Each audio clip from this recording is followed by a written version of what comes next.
안녕하세요. 제가 사연 채널을 찾는 재미로 유튜브에 들어오는 사람인데 제 얘기도 한번 신청을 해봅니다. 정말로 소개가 될지 어떨지 궁금하고 떨리기도 하네요. 제 남편이 3남매 중에서 막내 셋째인데요. 첫째가 시숙, 둘째가 신우입니다. 시숙은 어느 한 기업에서 임원까지 지내신 인물이죠. 그걸 아무나 하나요? 정말 대단하신 분입니다. 시숙하고 동서 사이엔 아들 하나, 딸 하나 이렇게 있고요. 자기 부친이 잘 나가는 인물이니 그 자식들도 그랬을까요? 아들은 미국에서 공부를 했습니다. 대외적으로는 미국에서 폼나게 공부를 하는 것으로 알려져 있었지만 집안 사람들은 다 알았죠.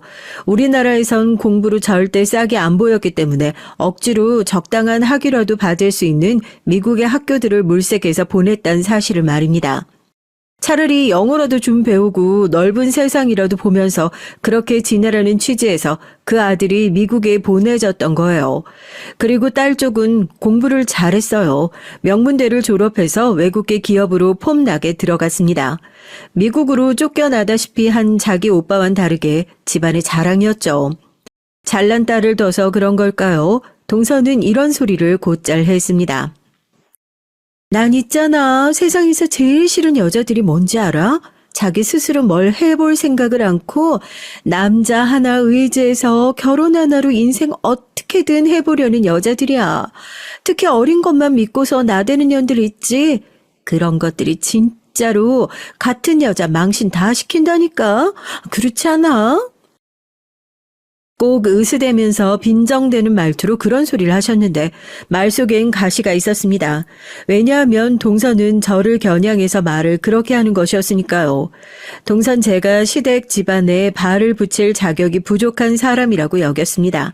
아니 더 정확하겐 제가 감히 본인과 같은 집안의 며느리가 되었다는 사실을 못마땅하게 여겼던 것이겠네요. 수준 차이가 난다고 동서는 그렇게 생각을 했거든요. 그런 생각을 가지고 있는 마당에 저희 손이 동서였으니 얼마나 서열을 앞세워서 절 조롱하고 낮추고 깔봤는지 모릅니다. 제가 나이도 동서보다 어렸고요. 동서는 시숙하고 동갑입니다. 두 사람이 동갑내기 부부인 것이죠. 결혼은 당시에 동서의 친정 집안에서 적극 추진해서 진행된 것으로 알고 있고요. 20대 끝자락에 결혼식을 올렸고 동서는 금방 임신을 해서 첫째 아들이 태어났어요. 나중에 미국으로 떠밀리듯 가게 된 명준이 말입니다. 참고로 전 24살에 임신을 해서 그 사실을 알고서 얼른 결혼을 서둘렀고 25세 아이를 낳았어요. 이르다면 이르다고 볼 수 있는 나이였지만 요즘도 아니고 그때 당시로 미뤄보자면 딱히 그렇게까지 이른 것도 아니었다고 생각을 해요. 그러니까 제가 어린 나이에 혼전 임신으로 남편을 잡아서 결혼했다고 보면서 절 못마땅하게 쳐다봐온 동서가 괜한 지랄을 떨어온 거라고 전 그렇게 봅니다. 제가 집안 배경이 아주 별 볼 일 없기 때문에 만만해서 더욱 그런 것이었겠죠. 막말로 제가 어디 부잣집 딸내미였다면 동서가 절 업신 여기긴커녕 저한테 잘 보이려고 오만 알랑방귀를 다 뀌었을지도 모르는 일이거든요. 전 가난하고 열악하고 아주 힘든 환경에서 자란 사람이었지만 동서는 좀 달랐어요. 그 친정 집안이 장사를 해서 돈 좀 만졌었다고 하더라고요. 잘 되려니까 계속 잘 됐나 봐요. 집에 돈이 좀 생기는 바람에 그 가족들이 인맥을 쌓고 열심히 돌아다니면서 그렇게 살았으면 동서가 시숙과 결혼을 할 수가 있었죠. 후딱 임신이 됐고 첫째를 딸도 아니고 아들로 낳았음으로써 시댁 집안에서 바로 인정도 받았습니다. 게다가 동서의 친정집은 그 후로도 부동산으로 재미를 보게 돼서 그걸로 또 10년을 좋게 넘게 떵떵거리면서 살 수가 있었네요. 하지만 인생의 내리막길이 어느 때고 등장하기 마련이죠. 옛날에 장사를 해서 돈 좀 만져봤었고 이제는 부동산으로 재미를 보게 되자 걷잡을 수 없이 기세등등하게 됐던 것인지 동서의 친정 사람들이 투자라는 걸 해보겠다며 의스댔고 폼 잡으면서 돈을 썼다가 그걸 다 잃었어요. 투자는 대체 뭔 놈의 투자야? 아니 그러길래 잘 알지도 못하면서 왜 멋대로 투자를 하고 그래? 왜?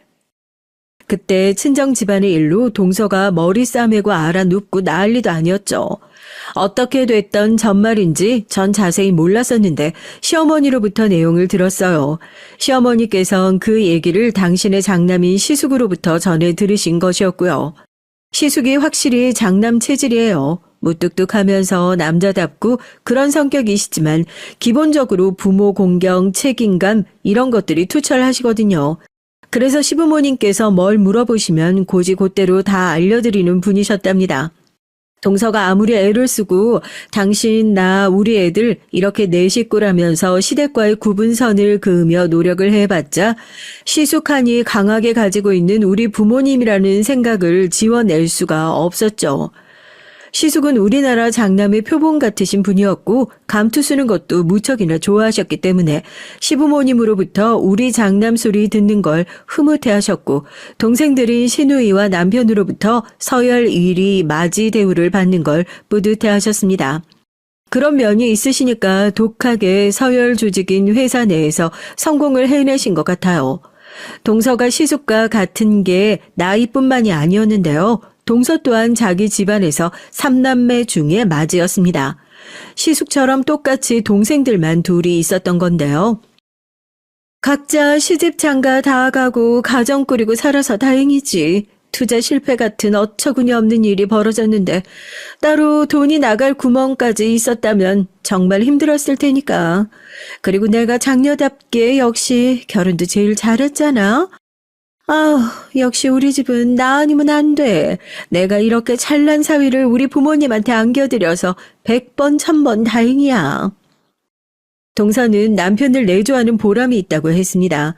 자기 동생들보다 자기가 결혼을 훨씬 제일 잘했다는 사실이 집안의 위기를 맞닥뜨렸을 때 더더욱 실감이 나면서 결혼 생활에 대한 만족감이 피어오른다고 그랬어요.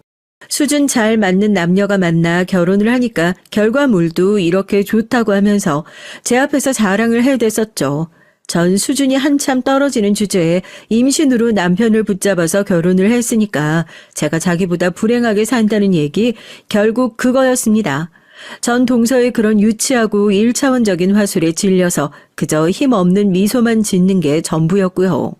아무튼 시숙이 여러모로 집안의 기둥 역할이었기 때문에 동서는 자기 남편이 자꾸만 시댁에 치우쳐서 시댁 우선인 사람이어도 속으로만 부글부글 끓고 속상해하지 겉으로는 차마 크게 티를 못 내고 맏며느리의 도리를 다했습니다. 배우자의 권위가 강하면 자연스레 그렇게 되는가 보더라고요. 자기 친정이 돈을 다 잃고 고꾸라졌을 땐 머리 싸매면서 며칠을 앓고 난 것이 전부였지만 자식 문제는 그것보다 더 힘든 모양이었어요. 동서는 자기 아들 명준이가 고등학교에 올라가서도 아무리 돈을 퍼붓고 갖은 수를 써봤자 성적이 안 따라주는 것에 스트레스를 받아서 미치려고 했습니다. 내가 친정집 일 때문에 자식 교육에 신경을 못 써줘서 이렇게 된 거야. 내 새끼한테 미안해 죽겠네. 동서는 시댁에서 마주치기만 했다 하면 당시에 계속 그런 소리를 늘어놨습니다. 땅이 꺼질 것 같은 한숨은 덤이었고요. 그건 진정한 한탄이기도 했지만 시부모님께서 실망하고 잔소리를 하실까봐 미리 방어진을 펼치는 행위이기도 했어요. 왜냐하면 시부모님께서 고지식한 분들이라 똑 부러진 손녀보다 활기찬 손자를 예뻐하셨고 더 잘되길 바라셨거든요. 자랑스러운 장남에게서 본 손자인데 당연히 명준이를 보기만 해도 배가 불러 하셨죠. 그래서 명준이가 고등학교에 올라가서 영맥을 못 맞추고 명문대와는 거리가 한참 멀어져 있자 시부모님께선 실망한 기색을 못 감추셨습니다. 그러던 어느 날 제가 시댁에 방문했는데 동서가 시부모님으로부터 명준이 대학 입시 얘기를 또 듣고 난 모양이었어요. 아니 해도 너무하네. 노인네들 뭐 맡겨놨어? 서울대를 꼭 보내라는 게 무슨 개소리야. 치매가 맞나? 동서가 씩씩거리면서 나왔고 그때 저와 마주쳤어요. 시부모님 욕을 하다가 들켜서 그런지 깜짝 놀라더라고요. 어머, 왔으면 기척이라도 해야지. 사람이 음침하게 정말. 하지만 민망한 기색을 보이거나 사과를 할 것 같았으면 제 동서가 아니었죠. 되려 사과는 제 쪽에서 해야만 했습니다. 죄송해요. 지금 인사드리려던 참이었어요. 제가 멋쩍게 입을 열자 동서가 제 옆을 그제야 쳐다봤어요. 전 딸이 하나 있는데요. 저희 딸하고 동서네 딸하고 둘이 동갑입니다. 신영이도 같이 왔구나. 네, 엄마 혼자 가시면 심심하실 것 같아서요. 딸이 발랄하게 대답하는 것에 전 웃음이 났습니다. 반면에 동서는 표정을 확 굳히더라고요. 너는 공부 안 하니? 한가하게 여길 따라와? 중학생인데 주말까지 공부를 열심히 할 필요는 없을 것 같아요. 제가 데리고 오고 싶어서 데리고 왔어요. 엄마가 그렇게 물으니까 자식이 공부를 못하지. 제 대답을 듣고 동서가 빈정거렸습니다. 언제나와 같은 모습이었죠. 제가 흠칫했는데 딸은 당당하게 웃었어요. 저 반에서 10등 정도는 해요. 그러니 우리 명희도 10등 정도는 해. 대신 반에서 말고 전교에서 10등. 신영이하고는 차이가 있네. 신영이 넌 더 열심히 해야겠다. 동서가 제 딸을 비꼬았는데 흘겨보는 눈빛은 저를 향해 있었죠. 저는 당황스러운데 딸은 굴하지 않았습니다. 우와, 정말요? 역시 명이 대단하네요. 해맑은 딸의 모습에 동서는 그제서야 민망한 기색을 내더니 얼른 자리를 떠나버렸어요. 전 딸의 머리를 쓰다듬어 주면서 안으로 들어갔죠. 저와 다르게 당당하고 자격지심 없고 명랑한 딸의 성격이 신기할 만큼 기특했습니다. 전 되게 소심한 성격이에요. 불우한 가정 환경 때문에요. 나이 먹고 애엄마가 되고 나서도 큰 소리를 들으면 심장이 벌렁거렸고 남자가 손을 번쩍 들어올리면 식은땀이 1초 만에 흘렀습니다. 아버지로 인한 후유증이에요. 아버지 당신의 기분이 나쁜 상태인데 제가 집에서 소리나게 걸어 다녔다고 단지 그 이후로 복날의 개처럼 두드려 맞은 적도 있었고요. 전 가끔 맞았지만 엄마는 자주 맞았습니다. 엄마는 제가 12살 때 이놈의 집구석에서 더는 못 살겠다고 하시며 집을 나가신 바 있었고요. 그러다가 한 달 정도 만에 아버지한테 잡혀서 들어오셨습니다. 아버지한테 보복을 당하신 뒤 퉁퉁 부은 엄마의 얼굴을 보면서 제가 뭐라고 했던 줄 아시나요? 엄마, 왜 저만 두고 갔었어요? 오죽하면 어린아이 입에서 이런 소리가 나왔을까요? 그때 엄마의 대답이 더욱 가관이었네요. 너는 지금 그게 할 소리니? 내가 혼자서라도 잘 먹고 잘 살게 그렇게 기도는 못 해줄 망정. 왜 너만 두고 나갔었냐고 따져? 이 천하의 이기적인 기집애야. 말로나마 그냥 미안하다 다음에는 같이 데리고 가줄게 무서웠지 이렇게 해주실 수는 없었을까요? 저에게 있어서 부모라는 존재는 안락함과는 거리가 아주 멀었습니다. 제가 중학교 때 아버지가 학교의 교문 앞에 찾아와서 저한테 쌍욕을 하면서 제 머리채를 잡고 지나가는 사람들이 다 보는 가운데 네 애미 어디 갔냐 또 집 나갔냐 이런 소리를 고래고래 지르셨어요. 술에 잔뜩 취해 계셨고요. 이게 제가 1학년 때의 일이었습니다. 자식의 중학교 생활을 완전히 망쳐 놓으시려고 작정하신 것 같았네요. 당연히 학교의 소문은 날대로 다 났고요. 저를 불쌍하다며 같이 어울려준 친구들이 있었습니다.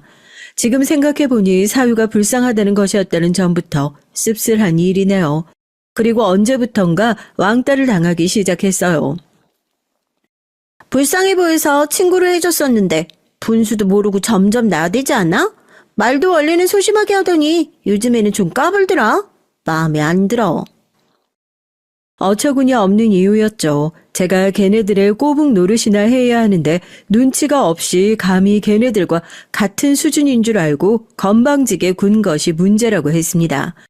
그 친구들은 저를 향해서 역시 집안 꼴이 이상한 애들은 다 이유가 있다며 비웃었고 그렇게 전 왕따가 되어 철저한 외톨이로 전락을 했죠. 공부를 잘 못했지만 그럼에도 수업 시간이 좋았습니다. 친구가 없어서 점심시간, 쉬는 시간이 두려웠고 공포였어요. 이건 왕따 당해본 사람들만 알 거예요. 자연스레 학교에서 인적이 드문 곳을 알게 되고 화장실은 마음의 안정을 찾는 곳이 되죠. 선생님들도 저를 도와주지 않으셨습니다. 전 중학교 2학년이 끝나갈 무렵 어떤 선생님이 저를 두고 하셨던 소리가 두고두고 잊혀지지가 않았는데요. 그건 바로 제가 뽑기 운이 나쁜 애라는 것이었습니다. 그 표현이 크나큰 상처였지만 우습게도 한편으로는 위로가 되었던 것 같아요. 그냥 제가 무슨 큰 잘못이 있어서 이런 상황에 놓인 것이 아니라 그저 뽑기 운이 나빴을 뿐이라고 여기는 편이 훨씬 나았기 때문입니다. 좋은 집, 좋은 차, 좋은 옷, 이런 것보다 멀쩡한 가족이 있다는 것 자체가 다른 애들이 부러웠네요. 엄마랑 싸웠다, 아빠 때문에 짜증난다, 이런 얘기가 들려오는 게 너무나도 부러워서 속으로 그렇게 불만이 많으면 나랑 바꿀래? 라는 질문이 턱 끝까지 차오르곤 했습니다. 저희 뽑기 운은 가족 운에서 가장 특히나 없는 것 같았네요. 고등학교 때도 있는 듯 없는 듯 살았어요. 그땐 적어도 노골적인 따돌림은 안 당해서 다행이었고요. 너 같은 꼴통년도 고등학교 보내주는 이 애비의 은혜에 평생 감사하며 살아. 아버진 그렇게 말씀하셨죠. 아주 성은이 만극할 일이었네요. 전 제가 무사히 고등학교에 진학할 수 있었던 이유가 어느 이웃집에서 저에게 자꾸 관심을 갖고 참견한 덕분이라는 걸 알았습니다. 이웃 아주머니가 절 지켜보고 계셨거든요. 제가 집 근처에서 쭈그려 앉아 침을 계속 흘리고 있던 걸 그 아주머니가 보셨던 게 시작이었습니다. 피가 섞인 침을 제가 줄줄 흘리고 있는 걸 보고 아주머니가 비명을 지르면서 이빨이라도 빠진 거냐, 왜 그러냐, 치과 가라, 이렇게 호들갑을 떠셨고요. 맞아서 입안이 터진 건데 금방 괜찮아져요. 그런데 제가 입이 아파서 말을 더 못하겠어요. 죄송합니다. 제가 우물쭈물하며 그렇게 대답을 드렸었는데 그러자 아주머니가 충격을 크게 받으셔서 그 후로 저를 예의주시하시게 되셨던 거예요. 제가 밖이 아니라 집안에서 얻어 터졌다는 걸 아셨거든요. 저러다가 저 집이 진짜로 큰일 내는 거 아니냐면서 그때부터 저희 집을 자꾸 기웃거리셨어요. 아버진 근처에 정신 나간 집이 이사 왔다고 짜증을 내셨지만 정작 그 집에 직접 가서 따지지는 못하셨어요. 왜냐하면 그 참견쟁이 아주머니의 남편분이 보통 분이 아니었기 때문입니다. 다들 겉으로 말은 안 했지만 그 아저씨가 그냥 불량배도 아니고 전문적인 조폭일 거라고 생각했었죠. 그분의 외양부터가 심상치 않았거든요. 고등학교는 가서 뭐하냐며 아버지가 난리를 치며 화를 내신 적이 있었는데 그 참견쟁이 아주머니가 저희 집에 아버지가 계실 때 오셔선 큰 목소리로 저를 향해 고등학교는 어디로 갈 거냐고 물어봐 주셔서 다행이었습니다. 제가 아직 잘 모르겠다고 하자 어디든 가게 되면 꼭 알려달라며 우리 집 아저씨도 이 집 학생이 고등학교를 어디로 갈지 참 궁금해한다면서 참견쟁이 아주머니는 그렇게 힘을 주어 말씀을 하셨어요. 그 후로 아버지가 절 고등학교에 안 보낸다는 소리를 안 하셨던 것이고요. 전 강약 약강이라는 말을 아버지를 보면서 배웠고 그것만큼 찌질하고 비겁하고 졸렬한 것도 없다고 생각하게 됐습니다. 강한 자 앞에서 한없이 약해지지만 약한 자 앞에선 한없이 강해지는 족속들 말이에요. 고등학교를 숨죽이며 다니는 동안에 생각했었죠. 성인이 되면 즉시 독립이라는 가면을 쓴 탈출을 하자고요. 왜냐하면 생각을 하면 할수록 엄마도 똑같았기 때문입니다. 결국 제 앞에서는 강한 자가 되시는 분이었어요. 아버지가 웬일로 엄마한테 나긋하게 구시면서 제 욕을 하시면 신나서 맞장구 치시며 어떻게든 아버지의 비위를 맞추시던 분이었습니다. 자식인 절 짓밟아서 올라가 살아남으려고 하셨던 게 엄마였어요. 그리고 오만 스트레스를 항상 저에게 다 풀어 오셨습니다. 엄마는 저를 지켜주실 수 있는 분도 아니었고 제가 위안을 얻을 수 있는 분도 아니었으며 심지어 저와 동병상련도 아니었어요. 또 다른 가해자일 뿐이라는 걸 제가 점차 알게 됐죠. 그런 저의 깨달음이 죄였을까요? 제가 고등학교 3학년 때 엄마가 집을 나가셨습니다. 그 무렵엔 아버지가 옛날처럼 그렇게 대단하신 분은 아니었기에 옛날 그때처럼 미친 듯이 괴로운 나날들도 아니었건만 전 대체 엄마가 왜 이제 와서 집을 나가셨을까 싶었죠. 그런데 알고 보니까 말이죠. 바람이 나신 것이었더라고요. 그 사실을 엄마의 자식인 전 몰랐는데 이웃 사람들 중에서 엄마의 바람을 짐작했던 분들이 계셨고 그 덕에 알게 됐습니다. 귀갈하시던 길에 엄마라 얼른 화장을 문질러 닦고 옷을 털어서 냄새를 지우고 그러시던 모습을 목격해온 이웃분들이 계셨어요. 그리고 어떤 남자와 엄마가 함께 계셨으며 집에서 멀찍이 떨어진 위치까지만 그 남자가 엄마를 바래다 주는 것 같은 그런 광경이 목격되기도 했었고요. 엄마가 그 남자와 바람이 나서 도망간 것이라는 걸 이웃들이 확신했고 아버지는 눈이 돌아갔습니다.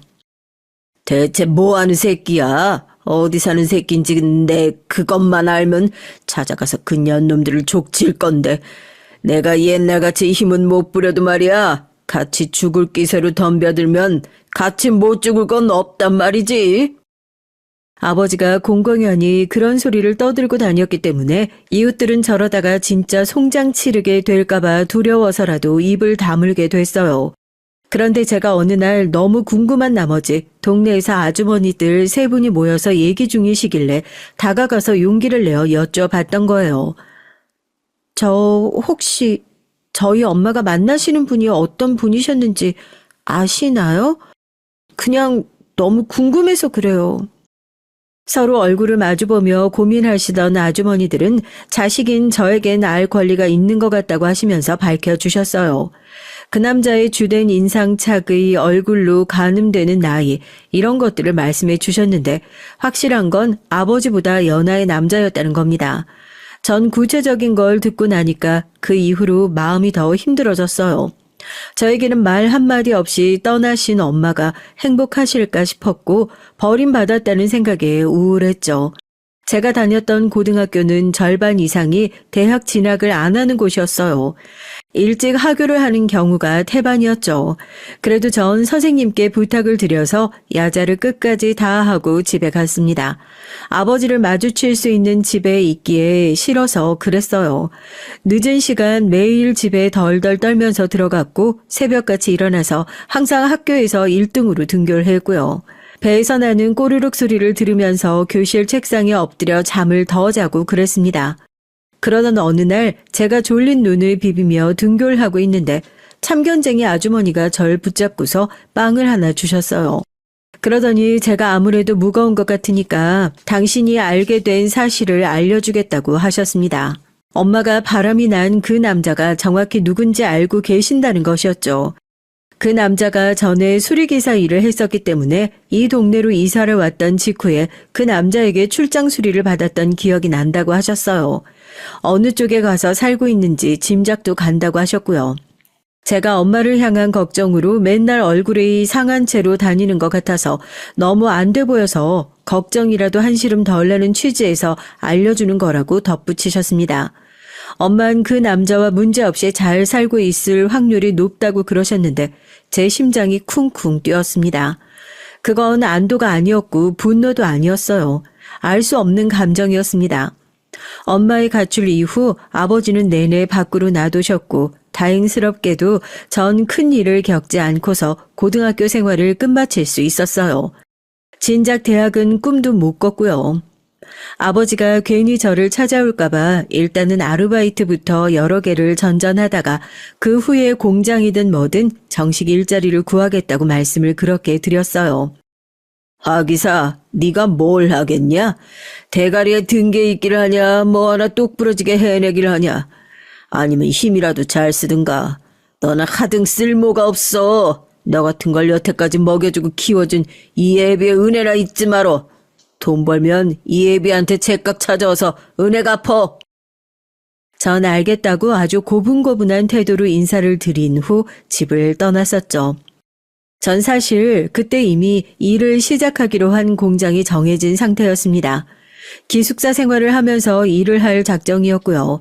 참견쟁이 아주머니는 집을 떠나게 된 저를 보며 이제 당신 또한 마음 놓고 이사를 갈 수 있게 됐다고 하셨어요. 진작 이사를 결정 지으셨지만 제가 걱정이 돼서 이사를 미루고 계셨다는 걸 그때 알게 됐고 전 정말 감사한 마음이 들었었죠. 덕분에 제가 멀쩡히 지내고 살아남을 수 있었다는 생각이 들더라고요. 그분의 감사한 오지랖이 아니었으면 전 정말 버티기 힘들었을 테니까요. 그래서 전 이따금씩 뉴스에 어린아이를 포함해 미성년자 피해자들이 처참한 가정 환경에 놓여서 아프고 다치고 심지어 죽기까지 할 때 만약에 그 이웃에서 관심을 가지고 계속 봐주고 참견하고 그 집의 문을 두드렸다면 어땠을까 싶은 생각이 들어서 서글퍼집니다. 단 한 사람의 어른이 베푼 관심과 온정으로도 아이는 무사히 어른이 될 수 있으니까요. 일을 시작하고 나서 1년은 정말 지루하게 살았던 것 같아요. 매일 똑같은 일상에 우울하고 지루하기만 했는데 힘이 들 때면 뽑기 운이 나빴을 뿐이라고 생각하며 스스로 달랬습니다. 억지로 2년을 채우고 났을 때 주변의 권유로 자격증을 공부하게 됐죠.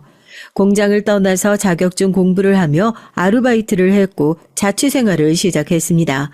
한 통의 연락을 받은 건 그때였어요. 아버지가 병원에 계시다고 하셨거든요.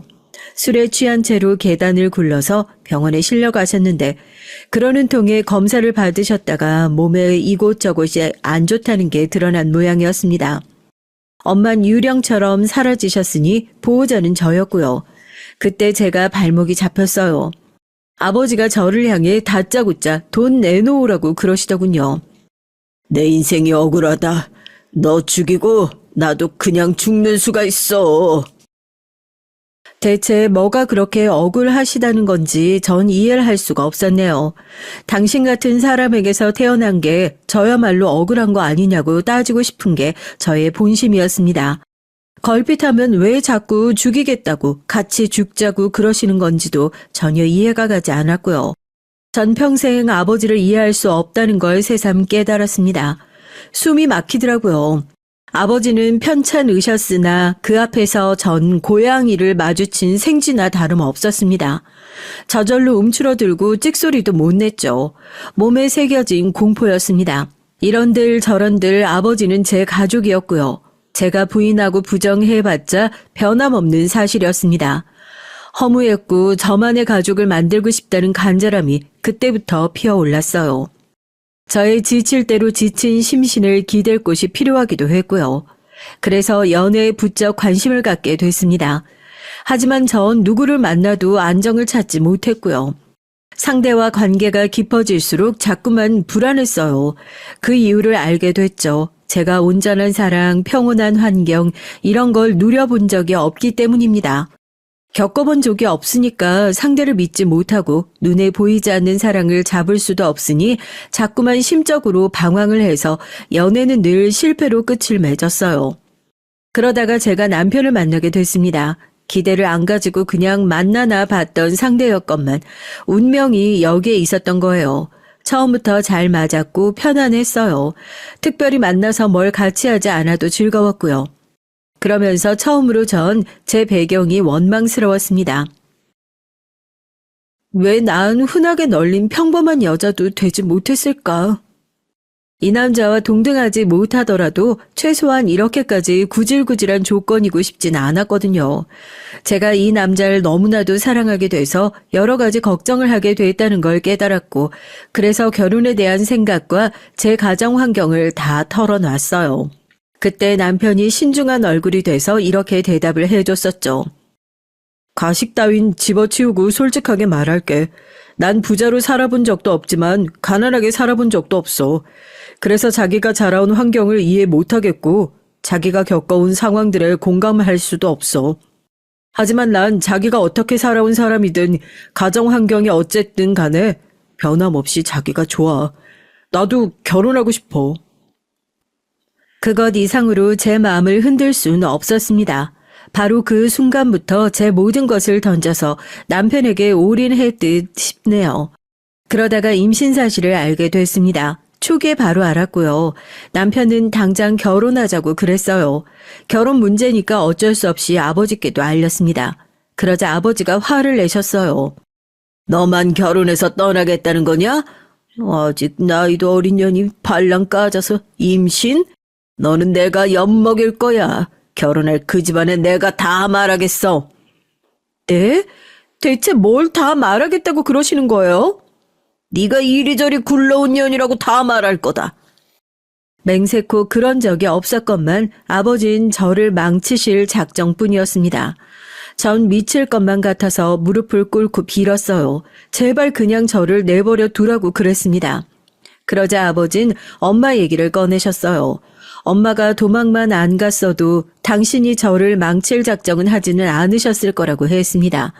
지금이라도 엄마를 잡아올 수만 있어도 저를 내버려 두실 거라고 하셨고요. 그 소리를 듣자마자 제가 눈이 획 돌아버렸죠. 저도 모르게 제가 알고 있었지만 입 밖으로 꺼낸 적 없던 엄마의 얘기를 아버지께 전달해 드리고 말았습니다. 엄마가 만나셨던 그 남자에 대한 정보 말이에요. 뭐야? 내가 이년놈들을 가만히 안 두겠어. 아버지는 열이 확 끌어올라서 그때부터 엄마 찾기에 몰두를 하게 되셨고 정신이 팔리셨어요. 전 바로 그 틈을 타서 결혼을 할 수 있었던 겁니다. 시부모님은 저를 못마땅하게 보셨죠. 아유, 그치만 임신했다는데 뭘 어쩌겠어. 이것저것 따져봤자 우리 손이지요. 그냥 결혼이나 후딱 시켜버립시다. 시어머니께서 골치 아프다고 하시며 그렇게 말씀하셨고 시아버지 또한 조용히 동의를 하셨습니다. 게다가 그때 동서가 임신 중이었거든요. 둘째 딸 명희 말입니다. 그래서 저도 분위기를 타서 어영부영 결혼을 해버릴 수 있었던 장점이 있었네요. 이 일을 두고 동서는 혀를 끌끌 찼어요. 임신을 했을 때 마음을 곧게 써야 된다고 생각해서 그때 내가 가만히 있었던 것뿐이야. 만약 그렇지 않았으면 난 동서 결사반대했을 거고 그러면 동선 이 집안에 못 들어왔을걸? 생색을 내는 건지 뭘 어쩌자는 건지 몰랐네요. 신우이도 그때 가만히 있었건만 대관절 본인이 뭐라고 그런 소리까지 한다는 건가요? 하지만 전 보잘것 없을 뿐더러 하자 가득한 며느리였고 동서는 당시의 기준으로 친정 집안이 잘 나가는 맏며느리였기 때문에 차이가 하늘과 땅이었습니다. 전 그저 이 결혼을 무사히 해서 아이를 낳게 된 것만으로도 감사해야 할 처지였고요. 스스로 그렇게 생각했습니다. 남편에게도 항상 고마운 마음뿐이었고 그래서 제가 스스로 알아서 시댁에 충성을 하고 늘 열심히 하는 며느리가 되어야 한다는 압박감이 있었어요.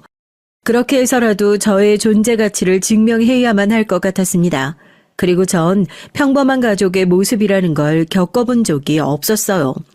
친척끼리의 교류도 없었죠.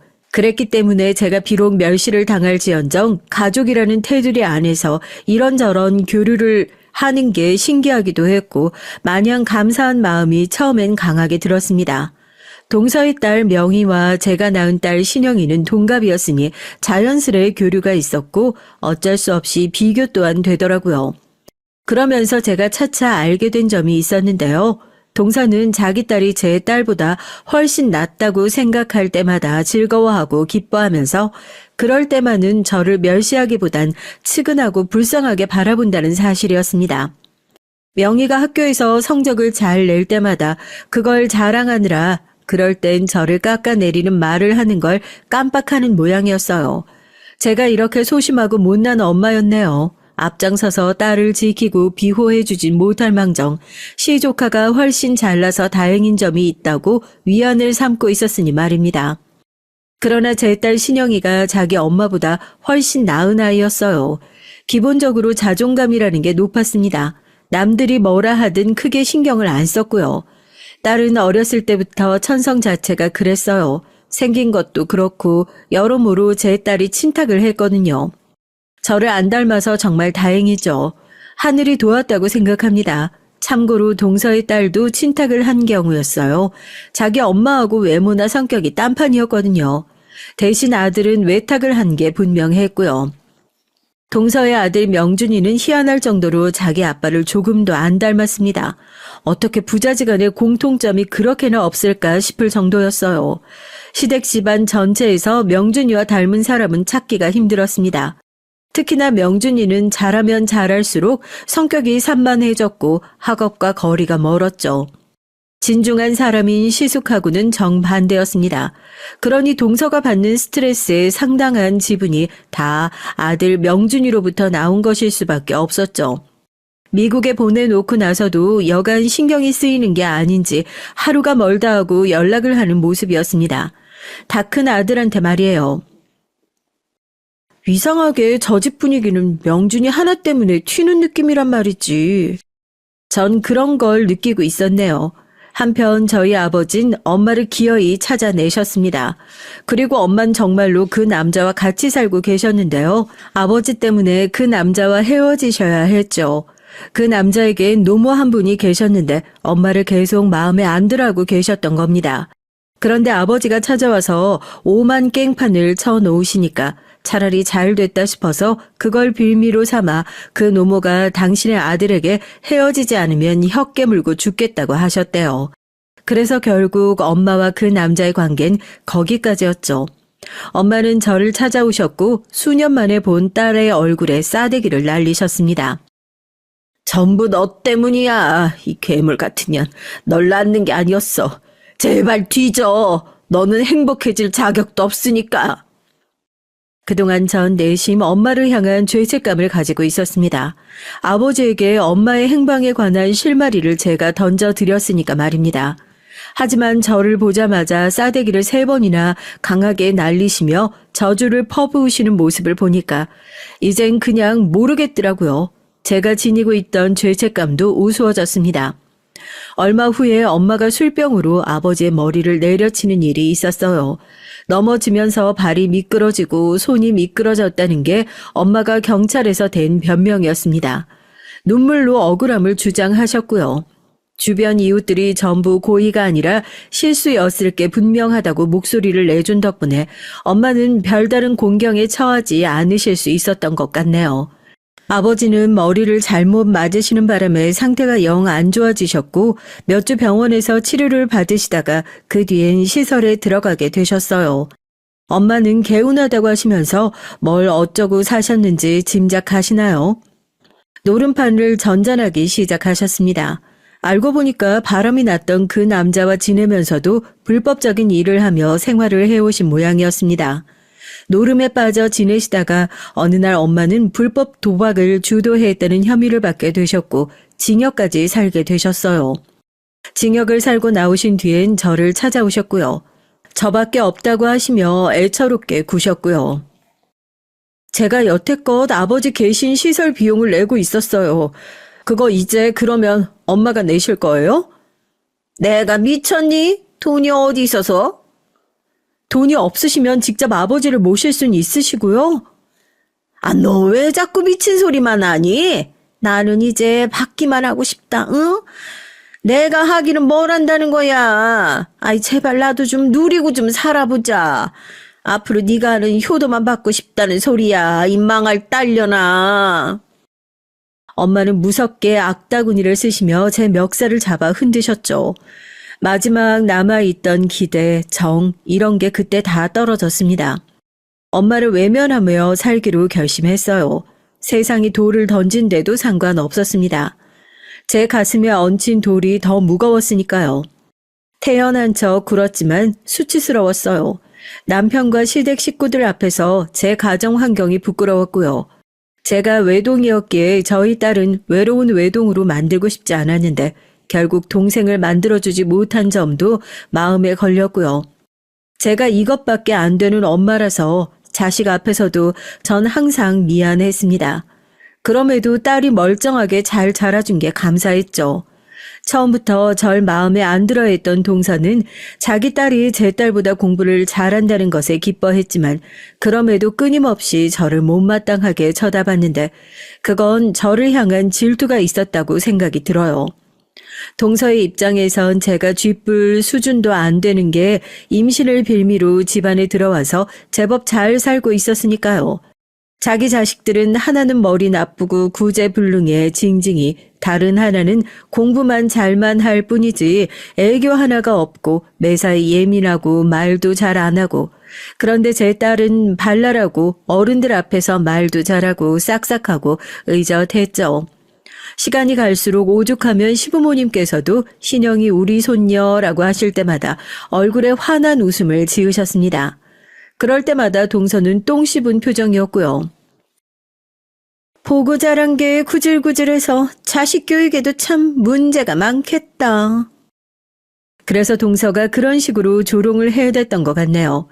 결혼 생활 초반엔 숨죽이며 눈치만 보기 급급했고 그 시기를 보낸 이후엔 아이를 학교 보내고 나니까 동서의 조롱이 너무나도 와닿아서 딸에게 미안한 마음뿐이었고 엄마로서의 자신감이 없었죠.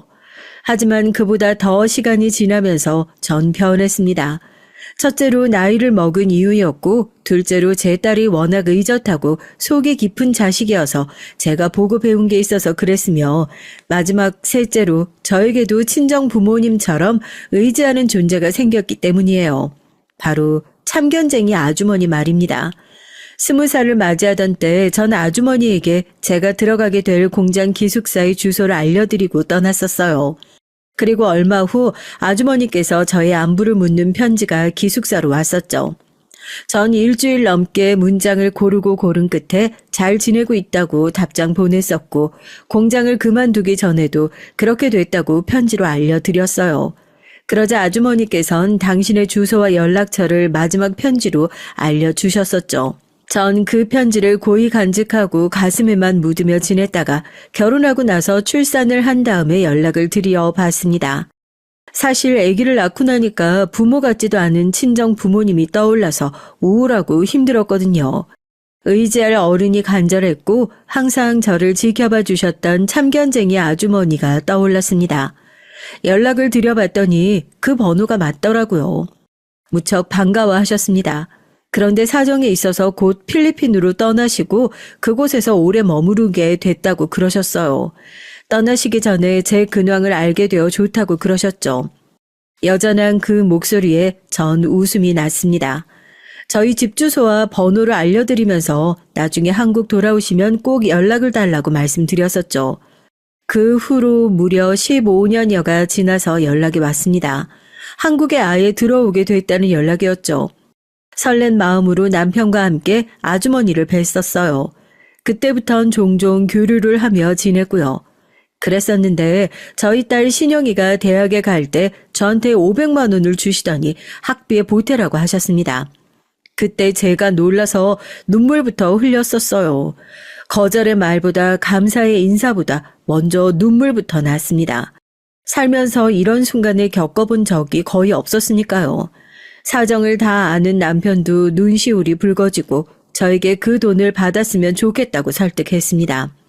앞으로 아주머니께 갚아 나가면 되는 거니까 좋은 마음으로 받자고 하더라고요. 제 인생에도 이런 따뜻함이 기록되었으면 좋겠다는 남편의 말을 듣고서 제가 고개를 끄덕였어요. 그 이후로 아주머니와는 더욱 허물없이 잘 지내는 관계가 됐고요. 그리고 아주머니의 남편 되시는 아저씨께서는 과거에 험한 일을 하셨었지만 이젠 다 털고 조용히 사시는 중이었답니다. 동서의 딸 명희는 명문대를 졸업하고 외국계 기업에 취업을 했는데 그때 취업 축하 파티가 있었어요. 동서가 자기 집에서 소소하게 연 기념 파티였고 저도 오라는 소리를 들었습니다. 제 딸과 함께 오라고 그랬는데 그날 딸이 급한 일정이 생겨서 저만 갔어요. 우리 명희는 보란 듯이 멋지게 취업을 해냈는데 자기는 아직 취업을 못했으니까 민망해서 안 왔구나? 동서가 안쓰럽다는 듯 표정을 꾸며 대더라고요. 어이가 없었네요. 그런데 명희는 제 딸 성격에 그런 이유로 안 왔을 것 같진 않다며 무뚝뚝하게 중얼거렸고요. 시숙은 갑자기 회사에 일이 생겨서 퇴근을 못하고 있었는데 동서는 섭섭하다 했지만 명희는 중요한 일이니까 어쩔 수 없지라고 했습니다. 그러자 동서가 참다 이런 소리를 했어요. 아유, 우리 딸은 무조건 엄마 말이면 다 반대야. 그 자리에 동서의 친정 여동생도 와 있었는데 피식 웃더니 이런 너스레를 떠는 거예요.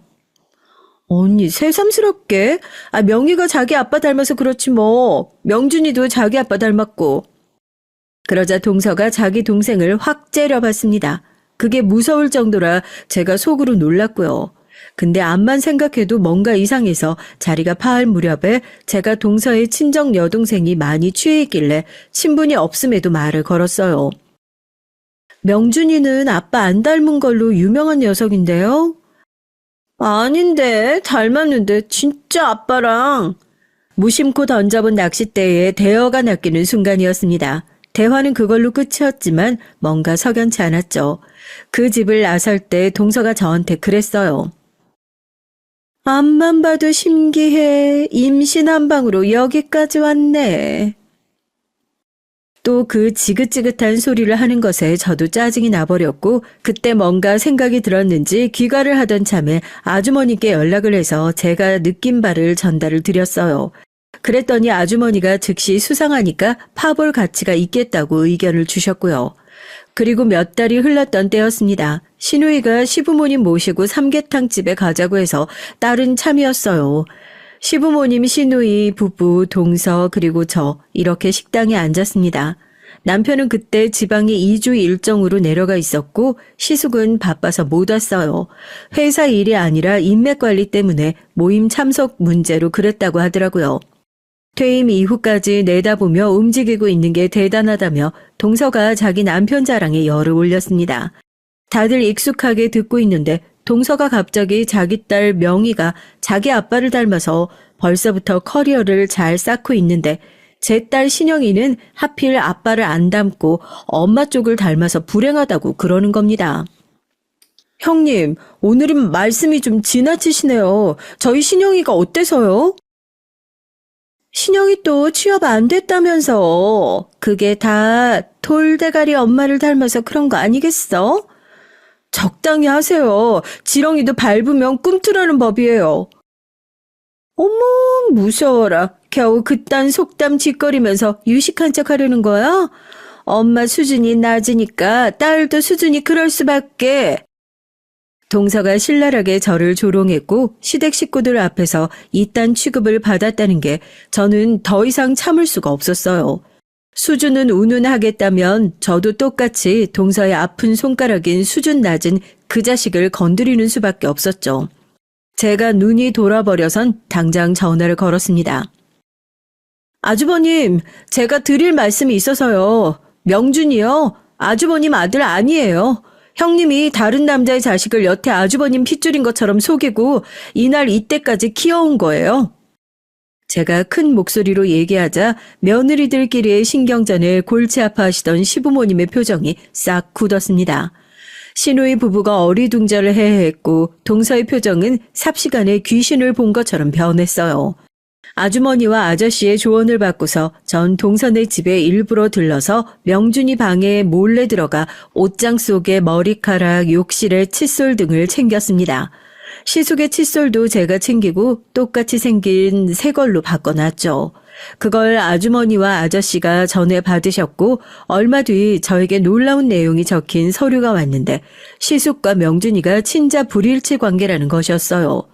어쩐지 전혀 안 닮았거든요. 동서가 자기 아들이 아픈 손가락이라면서도 굳이 자꾸 머나먼 미국에서 살게 하는 것, 그것이 어쩌면 찔려서 그런 거 아닐까 싶었더니 역시나 그랬었던 겁니다. 무슨 개소리야, 미쳤어? 전 다른 사람도 아니고 형님의 친동생에게서 들은 건데요. 그리고 전 동서의 친정 여동생이 술에 취해서 혼잣말로 진실을 실토한 걸 들었노라며 거짓말을 해서 자매 사이에 금까지 가게 해놨네요. 동서가 길길이 날뛰어 봤자 시숙이 당장 확인 사살에 들어가는 걸 막을 수는 없었습니다. 당연히 여태 동서가 모두를 속여왔던 것으로 결론이 드러났고요. 시숙은 배우자와 그 처가 식구들에게 수십 년을 속으며 살았다는 배신감과 충격에 치를 떨었습니다. 뒤도 안 돌아보고 동서를 버렸어요. 또한 자기 아빠를 닮은 명희 또한 자기 엄마를 등졌습니다. 마음 같아선 책임을 묻고 영혼까지 털어버리고 싶지만 명준이 놈에게 내가 일말에 키운 정이 있으며 또한 진짜 내 친자식인 명희를 낳고 키워왔으니까 그거 감안해서 내가 당신 봐주는 거야. 시숙은 동서에게 돈을 안 뜯고 철저히 인연을 끊는 것으로 했습니다. 시숙의 능력 하나만 믿고 살아온 동서에겐 아무것도 없었죠. 한 푼도 돈이 없었고요. 미국에서 지루하게 지내던 명준이는 한국에 들어오는 소원을 이뤘으나 아무것도 안 남은 뒤였습니다. 자기 엄마를 원망했어요. 나는 왜 아빠의 아들이 아니야? 내가 왜 엄마가 문란하게 놀아놨던 남자한테 태어난 자식인 거야? 내 피가 원망스러워. 명준이는 죽도록 방황했고 동선을 완전히 무너져 내렸습니다. 완전히 망가진 몰골이 돼선 어느 날 불쑥 저를 찾아왔었는데요. 그때 마침 제가 집으로 아주머니와 아저씨를 초대해서 식사 대접을 하고 있었어요. 아저씨가 무서운 눈빛으로 덩치를 뽐내며 동서에게 다가갔습니다. 어이, 뒤지고 싶지 않으면 썩 꺼져라. 그리고 2번 다시 얼씬도 하지 마. 감히 내 친딸 같은 아이를 건드렸다간 즉시 황천길이야. 동서는 겁에 잔뜩 질려서 쓸쓸하게 퇴장을 마쳤어요. 저에게 부모님 같은 존재가 있다는 것까지 확인해서 그런지 더없이 쓸쓸해 보였습니다. 비록 시간은 좀 걸렸지만 제 딸 신영이는 취업을 잘해서 아주 만족스럽게 사회생활을 하고 있고요.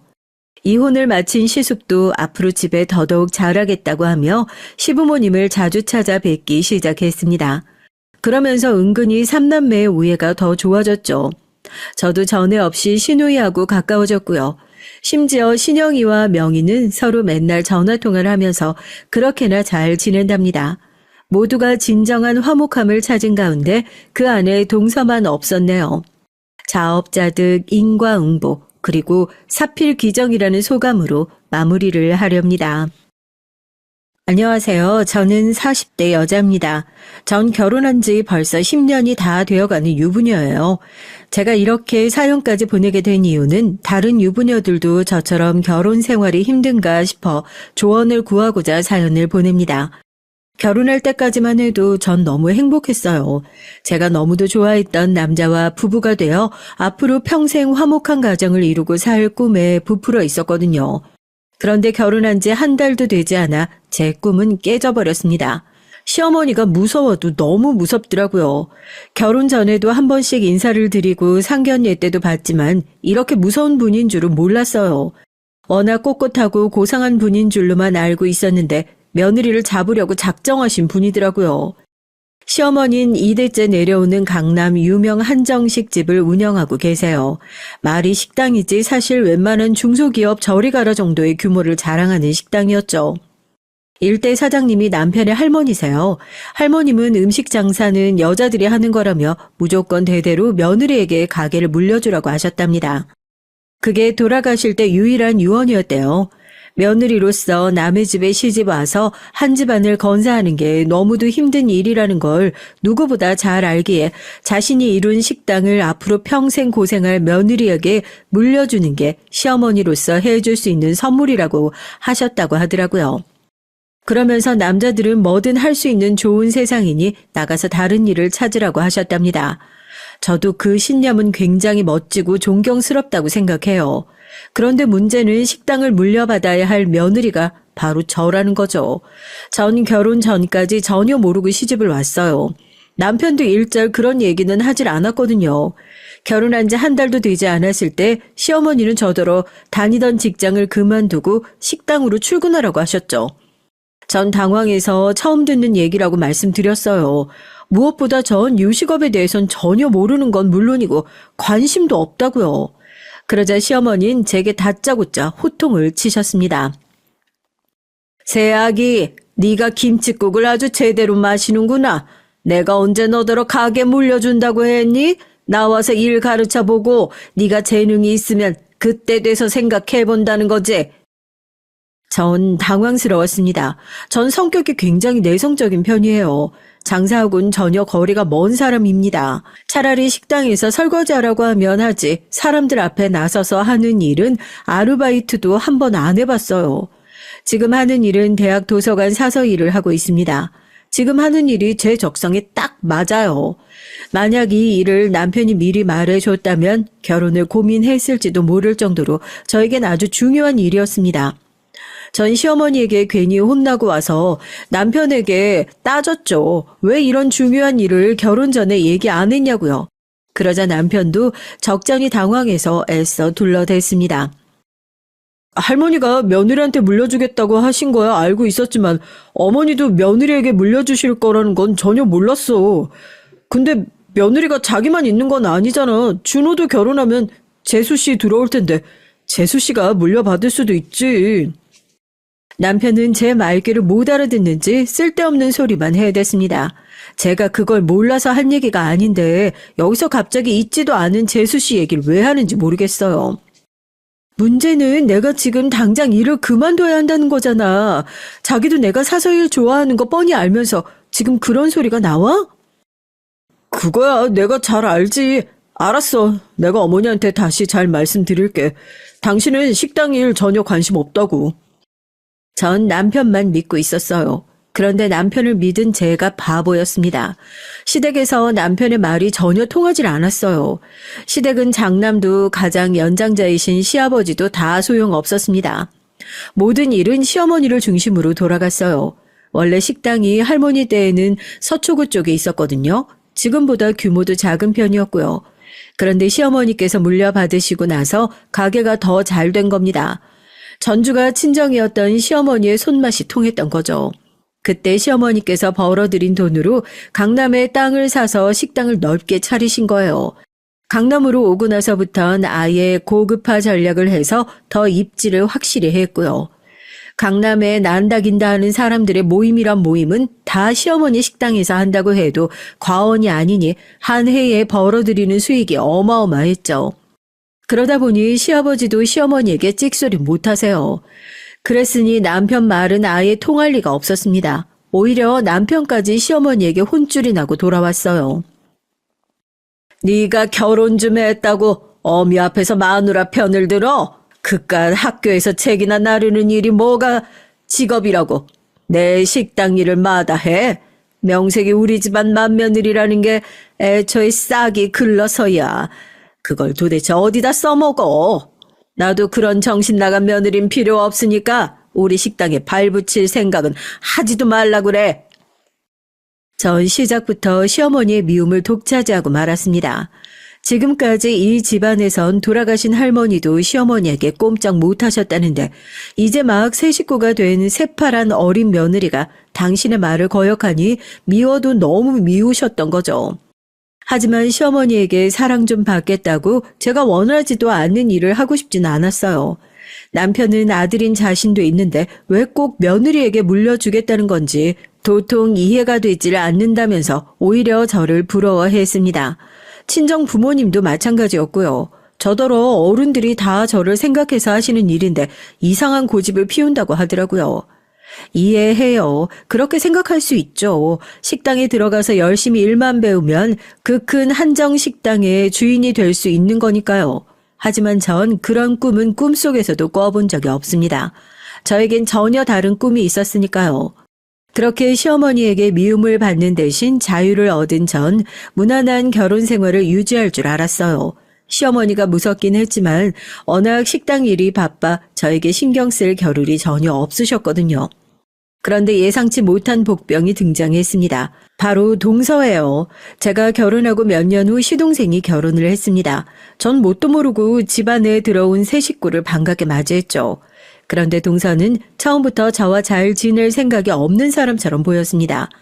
결혼 전에 시댁에 인사를 온다고 해서 저와 남편도 준비하고 시댁에 갔어요. 저희 시댁은 집에 행사가 있으면 항상 시어머니가 운영하시는 식당에서 하거든요. 시어머니께서 가게를 비우면 큰일이 나는 줄 아셔서 일체 다른 식당이나 심지어 집에서도 잘 만나질 않거든요. 명절도 명절 당일 하루만 쉬시고 전후로는 다 식당에 나가십니다. 이젠 익숙해진 가족들은 아예 묻지도 않고 곧장 식당으로 가죠.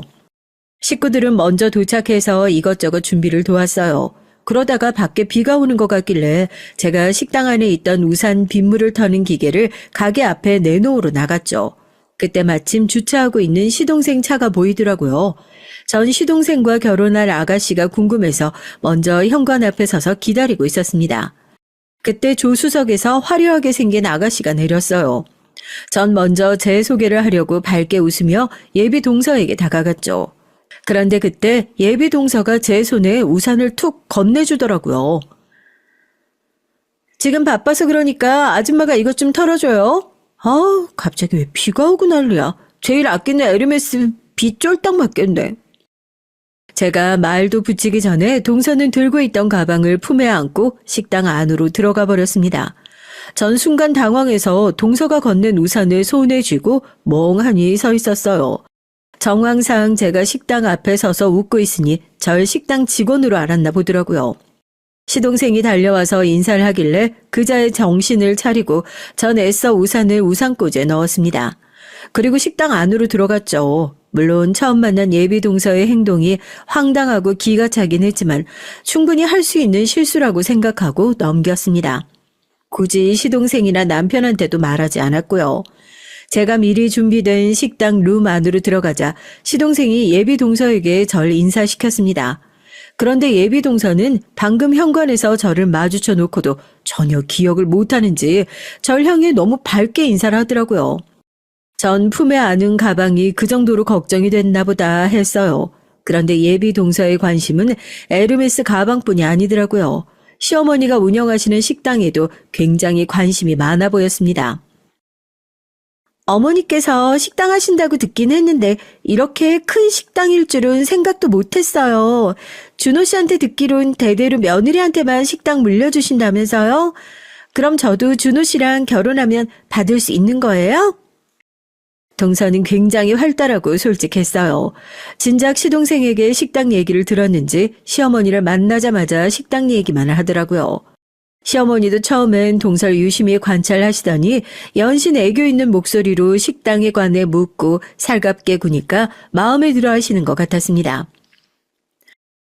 우리 큰며느리는 식당 일에 전혀 관심도 없고 회사를 그만둘 생각도 없다고 하길래 요즘 젊은 며느리들은 식당 일 같은 건 시시해서 관심 없는 줄 알았더니만 아가씨 생각은 좀 다른가 보네요.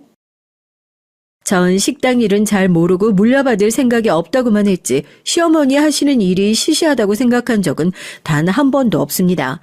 그런데 시어머니는 굳이 동서 앞에서 저에 대해 돌려까시더군요. 어머, 형님은 이렇게 큰 식당 욕심 안 나세요? 전 너무너무 욕심나는데. 그럼 형님은 식당 물려받을 생각 전혀 없으시다는 거죠? 나중에 딴소리 하시면 안 돼요. 아싸, 그럼 어머니, 제가 준호 씨랑 결혼해서 이 식당 물려받을래요. 저 돈 많이 벌고 싶거든요. 시어머니는 단번에 식당이 돈만 벌려는 데가 아니다. 욕심만 가지고 되는 일이 아니니 식당에 들어와 일만 잘하면 당연히 물려줄 거라고 하셨어요. 말투와 표정은 평소대로 무뚝뚝하셨지만 저도 며느리 생활 몇 년 했다고 바로 보이더라고요. 시어머니는 은근 기분이 좋으신 것 같았습니다. 제 느낌일까요? 그때부터 유독 시어머니가 예비 동서를 보는 눈빛이나 행동이 달라지신 것 같았어요. 오히려 저보다 더 챙기시는 느낌이었죠. 저도 시어머니 마음이 이해가 되지는 않는 건 아닙니다. 어쨌든 제가 맏며느리인데 시어머니가 식당 얘기를 꺼냈을 때 전 단번에 거절했으니까요. 하지만 아무리 그래도 제가 시어머니의 며느리로서 지내온 시간이 더 긴데 아직 결혼도 안 한 동서에게 더 마음을 주시는 것 같아 은근 서운했어요. 그런데 제가 지금 시어머니에게 서운해하고 있을 때가 아니었더라고요. 제가 동서를 얕잡아 봤죠. 동서는 마냥 밝고 통통 튀는 요즘 아가씨가 아니었습니다. 아주 여우도 보통 여우가 아니더라고요. 제가 식당 밖에서 일 때문에 통화하고 있었는데 동서가 따라왔더라고요. 그러더니 제게 무슨 할 말이 있는지 제가 통화를 끝낼 때까지 기다리고 있었죠. 전 무슨 일인가 싶어 통화를 끝내고 무슨 일이냐고 물었어요. 그러자 예비 동서는 뜬금없이 무례한 질문을 던지더라고요. 예비 형님, 직업이 도서관 사서라면서요? 사서면 도서관에 가만히 앉아있기만 하면 되는 거 아닌가? 그런 사람이 무슨 일이 바빠서 나와서 통화까지 하시나 궁금해서 제가 몰래 들으러 왔어요. 왠지 시댁 식구들이랑 있기 불편해서 거짓말하고 나오신 것 같아서요. 전 제 두 귀로 듣고도 잘못 들은 줄 알았습니다. 누가 저런 말을 사람 앞에 대놓고 해요? 저도 나이가 많이 들진 않았지만 요즘 아가씨들은 다 저렇게 당돌한가 싶더라고요. 예비 동서가 도서관 사서에 대한 선입견이 좀 있나 봐요. 나 사서로 일한 것만 10년이 넘어요. 거기다가 도서관 사서는 자격증도 취득해야 한다고요. 동서는 사서가 도서관에 앉아서 대출만 해주는 사람인 줄 알았어요? 저도 원래 그런 사람은 아닌데 너무 기분이 상해서 미간을 확 구겼습니다. 기분 나쁜 티를 확 냈죠. 그런데 예비 동서가 보통이 아닌 게 제 말에도 비실비실 웃더라고요. 그러더니 아예 본 모습을 드러냈죠. 아, 고귀하고 대단하신 대학 도서관 사서님이라 이렇게 크고 멋진 식당에는 욕심을 안 내시는 거구나?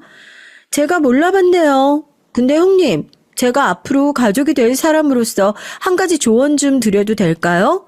아무리 일에 대해 자부심이 높아도 가족 행사에 그런 차림에 그런 가방 너무 없어 보여요. 전 아까 식당 앞에서 형님 보고 준호 씨 형수가 아니라 식당에서 일하는 아줌마인 줄 알았다니까요. 저와 동서지간이 될지도 모르는 예비 동선 반나절 잠깐 본 것만으로도 사람 인성에 문제가 있어 보였습니다. 사람이 겉모습으로 보이는 모습이나 직업에 굉장히 민감하고 차별하는 것 같더라고요. 제 옷차림이 별로라 당연히 식당에서 일하는 사람으로 본 거예요. 거기다가 식당에서 일하는 아줌마한텐 우산도 툭 던지듯 건네도 되는 거고요. 전 시동생이 어쩌다가 저런 여자를 데려왔나 싶었습니다. 남편에게 예비 동서에 대해 아느냐고 물으니까 예비 동서가 시동생 친구의 지인인데 SNS로 시동생을 보고 소개해달라고 몇 날 며칠을 졸랐다네요. 정장을 입은 모습이 너무 멋있어서 반했다네요. 전 남편 앞이라 애써 말하진 않았지만 시동생이 한 번 보고 반할 정도의 외모는 아니에요. 대기업 과장이라 직업이야 좋지만 키도 작고 배 나온 체형이라 여자들한테 인기 많은 스타일은 아니거든요. 뭐 사람마다 이상형은 다르니 그럴 수도 있다고 생각했습니다. 그런데 예비 동선 만나면 만날수록 비호감이었어요. 앞으로 가족이 될 사이이니 좋게 보려고 노력도 해봤지만 예쁜 구석이라곤 전혀 없었습니다. 아직 식도 안 올렸는데 왜 그렇게 미워하냐고요? 저와 비슷한 상황의 유부 선배님들이라면 100% 공감하실 거예요. 어느 날이었습니다. 시댁에 잠깐 놀러 갔는데 시동생이 저더러 해외 직구를 해봤냐고 물어보더라고요. 전 경험이 있어서 해봤다고 했죠. 그러자 반가워하면서 뭘 좀 시키려고 하는데 도와달라더군요. 알고 보니 예비 동서가 시동생에게 명품 구두를 사달라고 한 거였어요. 저도 처음엔 결혼식 날 신을 구두라도 사나 싶어 봤는데 그것도 아니더라고요. 그냥 예비 동서가 평소에 신을 구두를 시동생에게 사달라고 한 거였죠. 구두가 도대체 뭐로 만들었는지 250만 원이나 하더라고요. 전 아무리 생각을 해도 이건 아닌 것 같아 시동생을 말렸습니다. 무슨 날도 아닌데 이렇게 비싼 구두를 뭐하러 사주냐고요. 결혼식 날 신을 구두라고 해도 이건 너무 과하다고요. 우리 이슬이가 지금은 장인어른 공장에서 일을 하는데 원래는 모델과 나왔어요. 근데 그 모델과 친구들한테 청첩장 주러 갈 때 꼭 이런 구두가 필요하다잖아요. 대학 때도 친구들만 모델로 데뷔하고 자긴 못해서 창피해했었는데 지금도 다들 부잣집에 시집가서 모임 때마다 머리부터 발끝까지 명품으로 휘두르고 온대요. 그래서 구두만이라도 꼭 이거 신고 싶다는데 남자친구가 어떻게 안 해줄 수가 있겠어요. 이제 보니 예비 동서가 순진한 시동생을 아주 주물럭 요리를 하고 있었더군요. 지금까지 사준 게 250만 원짜리 구두만이 아니었습니다. 그날 식당에서 봤던 에르메스 가방도 시동생이 사준 거예요. 전 이건 아니다 싶어서 남편에게 말을 했죠. 사람을 단면만 보고 판단할 수는 없지만 아무리 그래도 나이도 아직 어린 아가씨가 남자친구한테 몇백만 원씩 하는 명품을 사달라고 하는 게 정상인가 싶어서요. 남편도 도저히 이해할 수 없다면서 바로 시부모님께 말씀드렸습니다. 남편도 바로 시부모님께 말씀드릴 수밖에 없었던 게 예비 동서의 문제점이 명품만이 아니었거든요. 전 몰랐는데 예비 동서는 결혼 준비를 하면서도 그 모델과 친구들과 내내 비교를 했대요. 신혼집을 구할 때도 동서는 무조건 강남에 살고 싶다고 했고요. 본인 친구들이 다 강남에 산다고요. 내 모델과 동기 시댁이 강남에 되게 유명한 웨딩홀 한다고 말했었지? 걘 강남에 50평대 아파트부터 신혼생활 시작했다니까? 우리 자기 어머님도 강남에서 제일 유명한 한정식집 하시는데 비슷하게 해주실 수 있지 않아? 우리 어머니 돈이 아무리 많아도 절대 사치하시는 분 아니야. 형 결혼할 때도 20평대 해주셨는데 나 결혼한다고 갑자기 강남에 50평대는 말도 안 되지. 시동생이 동서에게 충분히 알아듣게 얘기했는데도 동서는 전혀 아랑곳하지 않았었답니다. 어머님처럼 대단한 사업가가 집 사는 거 가지고 사치라고 생각하는 게 말이나 돼? 집은 충분히 투자할 가치가 있는 거잖아. 그리고 내가 그 촌스러운 자기 형수랑 같아? 그 형수는 30 넘어서 결혼했고 난 20대의 수준 자체가 다르잖아. 나 정도면 당연히 결혼하면서 그 정도는 받아야지? 이미 그런 문제들이 있다 보니 남편은 예비 동서에 대해 신경 쓰이는 부분이 있었나 보더라고요. 시동생은 예비 동서가 아직 나이도 어리고 사회 경험이 없어서 철이 없는 부분이 있지만 결혼해서 살다 보면 자연스레 달라질 테니 좀 이해해 달라고 했습니다. 하지만 어른들은 그렇게 생각하지 않으셨어요. 그 일로 시부모님은 동서를 따로 불렀습니다. 한창 결혼 준비 중이라 바쁜 줄은 알았지만 지금이라도 제대로 짚고 넘어가야 할 일이 있는 것 같아서 따로 불렀다. 이슬이, 너 내 아들 돈 보고 만나니? 시어머니는 원래 말을 돌려서 하는 성격이 아니에요. 예비 동서의 행동에 다들 걱정하니 아예 대놓고 물으셨습니다. 시어머니가 워낙 이목구비도 또렷하시고 카리스마가 있어서 시어머니가 바라보기만 해도 앞에 사람은 긴장하게 돼요. 역시나 그 여우 같은 동서도 시어머니의 카리스마에 바짝 긴장해선 눈이 휘둥그레져 말을 못하더라고요. 그렇지 않고서야 강남에 50평대 아파트를 사달라는 둥 몇백만 원씩 하는 가방이며 구두를 왜 사달라고 하니? 너 나 처음 봤을 때도 내 식당 달라고 했지. 난 절대 너처럼 남한테 바라기만 하는 애한테 내 식당 줄 생각 없다. 저는 은근히 속이 시원했습니다. 철딱선이 없는 동서가 결혼 전에라도 정신 바짝 차리고 시집을 와야 제가 그나마 편할 테니까요. 그런데 동서는 생각보다 더 교묘하게 못돼 먹었더라고요. 제가 주방에서 설거지하고 있는데 누가 뒤에서 등을 툭 쳤어요. 몸을 돌리니 예비 동서가 서 있었습니다. 저를 향해 눈을 바짝 치켜뜨더니 흘겨보고 있더라고요. 전 무슨 일이냐고 물었죠. 그러자 대뜸 하는 말이 기가 막혔습니다. 형님이 내가 오빠한테 구두 사달라고 한 거 아주버님한테 꼰질렀어요? 아주버님이 어머님한테 얘기해서 저만 깨졌잖아요. 형님이 뭔데 우리 사이를 방해해요?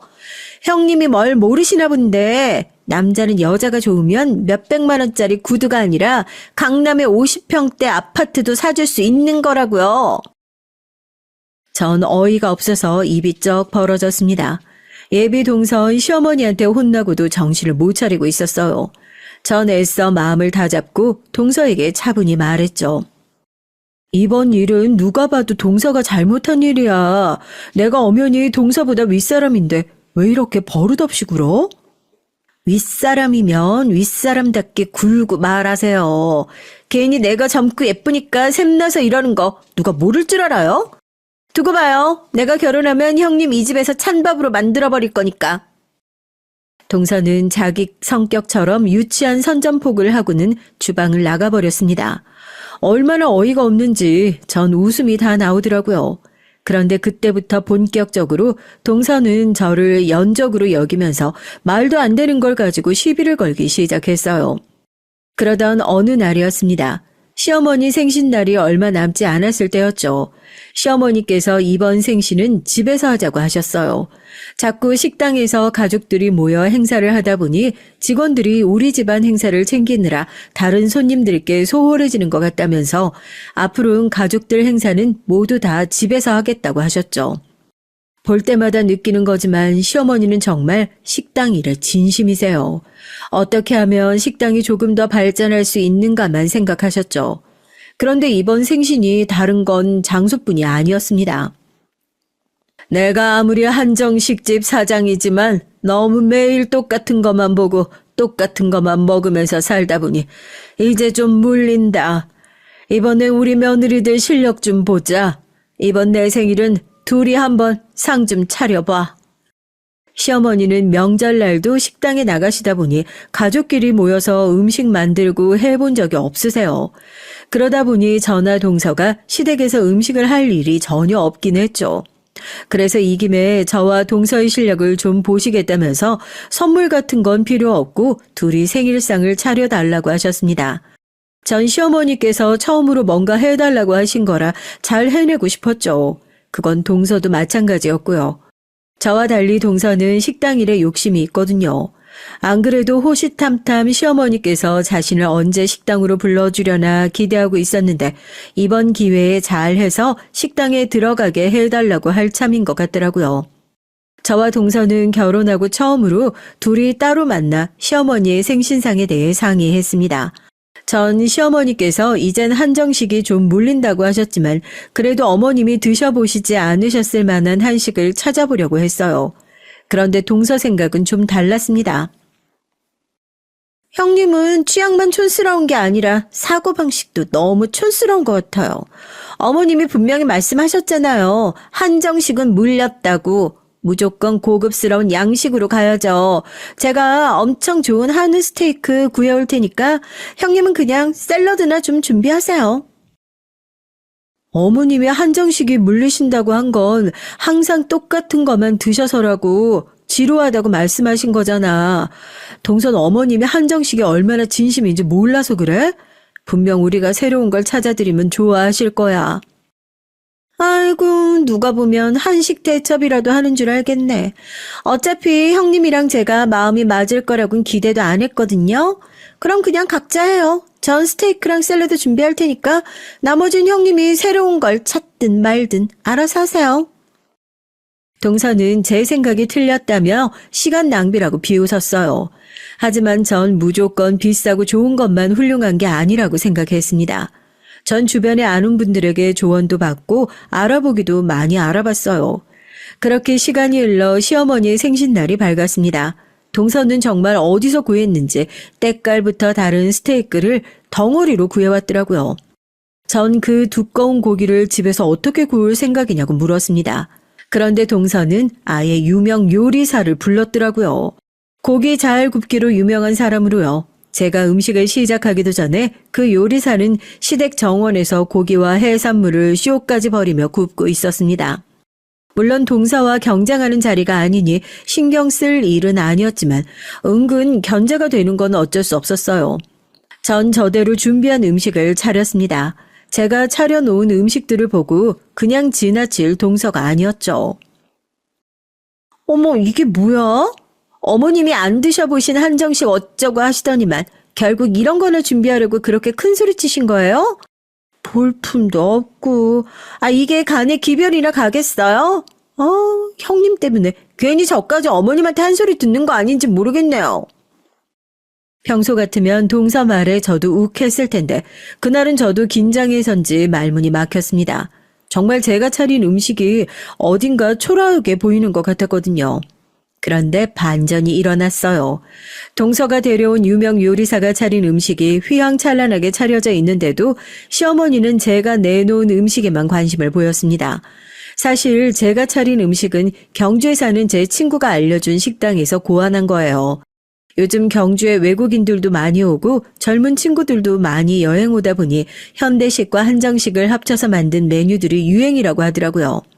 그래서 저도 비슷하게 만들어 봤는데 시어머니가 제가 만든 음식을 유심히 보셨습니다. 이건 연근이랑 잡채를 넣어서 스파게티처럼 만든 거니? 어머, 이건 또 뭐냐? 나물을 올려서 만든 피자? 어쩜 크네. 네가 이런 생각을 다 했니? 난 이런 한식은 처음 본다. 시어머니는 유명 셰프가 만든 스테이크엔 눈길조차 주질 않으셨어요.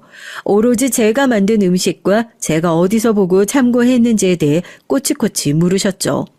그날 결혼하고 처음으로 전 시어머니에게 칭찬을 받았습니다. 알고 보니 시어머니가 새로 세우고 계신 계획이 있었더라고요. 2호점을 생각하고 계셨죠.